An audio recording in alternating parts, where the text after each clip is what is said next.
He became a hunter, and like a hawk, he flew to seek his prey, taking refuge in those far corners of the world where magic still lingers.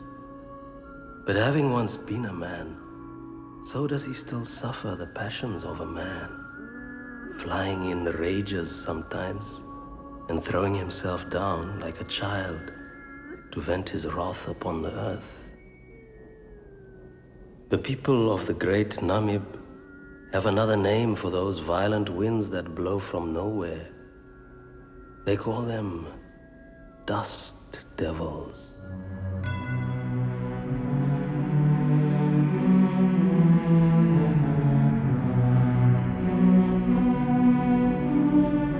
It's the Halloween season, and we all know what that means. Horror. Horror movies, horror TV shows, horror video games, horror everything. It's also a time for horror movie reviews on YouTube, and I thought I'd add one of the best and most unique horror movies I've ever seen, Dust Devil. Dust Devil is a supernatural slasher film set in the desert wastes of Namibia. Wait, where? Well, Namibia is a large, sand-coated nation in southwest Africa. Originally a colony of Germany, Namibia was seized by South Africa during the First World War, and was drawn into that country's racial tensions during the 1970s and 80s. The photography of the movie is absolutely stunning. It makes me weep seeing cinematography this beautiful in our current age of shaky cam and so-called digital filming. The colors, the lighting, the sweeping helicopter shots are what made me interested in film in the first place. I can't get enough of how gorgeous this movie is. The entire film has a feeling of decay, like the world is a worn-down pocket watch ready to stop ticking. The towns are failing, anybody with a brain is moving away, and nature is taking back ownership of the works of man. The story follows multiple characters, each with their own importance. The killer himself is even a main character, and we get to see things through his eyes sometimes.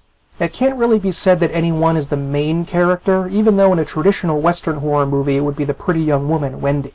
Wendy is a lost soul fleeing a dying marriage. She feels trapped in the sterile world of suburban South Africa and decides to flee everything and vanish away to the sea. Wendy doesn't really have much of a goal besides getting her head straight and adding a bit of excitement to her life.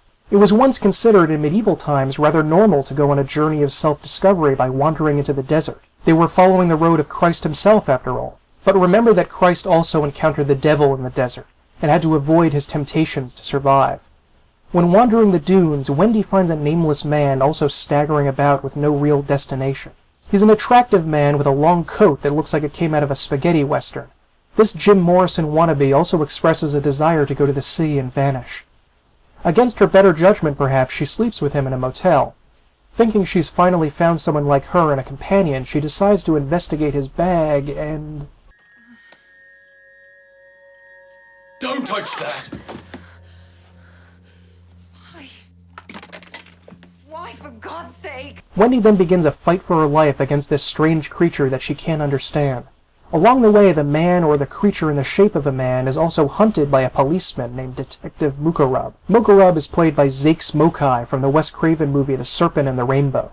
He is a tired, broken man haunted by the past and struggling with the increasingly supernatural element of the murders. After visiting a witch doctor, Mukarub begins to understand the bizarre ritual nature of the murders. Dozens of men and women have been killed and sacrificed in black magic rituals.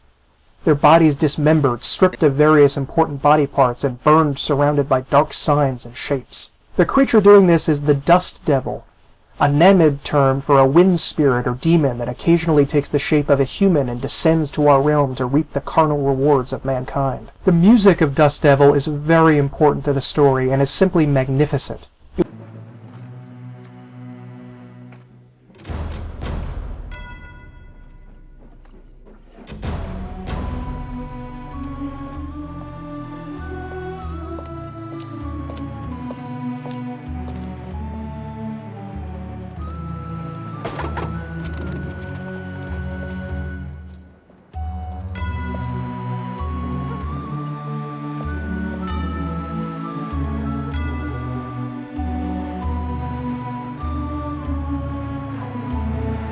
It was done by Simon Boswell, the man who made music for other horror films like Phenomena and the Alejandro Jodorowsky masterpiece Santa Sangre.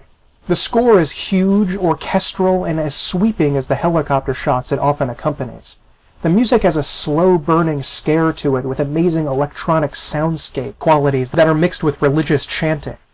The soundtrack is just as good as the movie and highly recommended that you get both.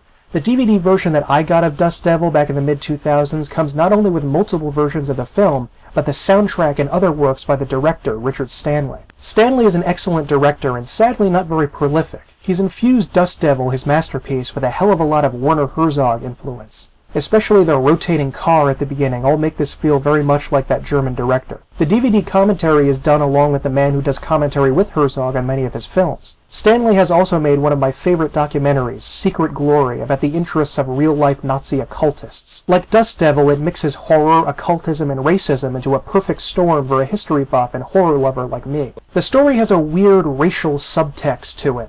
White police officers beat an innocent black man who then assaults a white civilian in return. I don't think this part of the movie was done very successfully, and it should have remained even more in the background.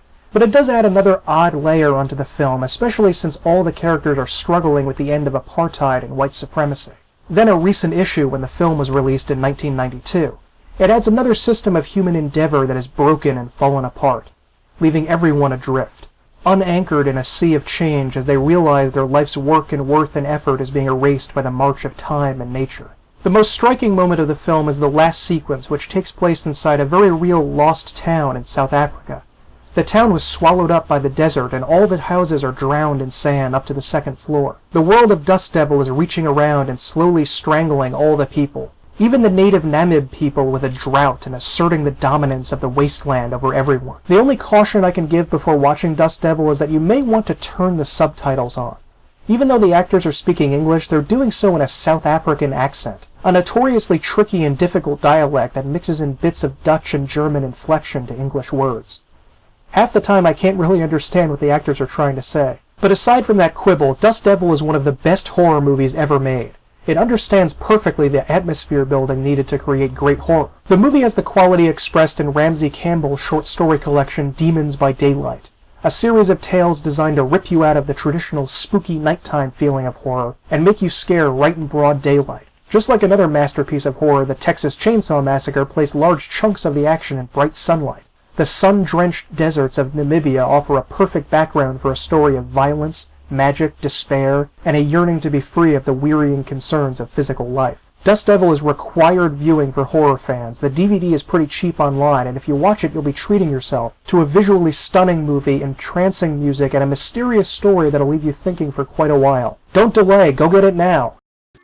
And beyond the dim horizon, a tapestry unfolding of the avenues of evil, and all of history set ablaze.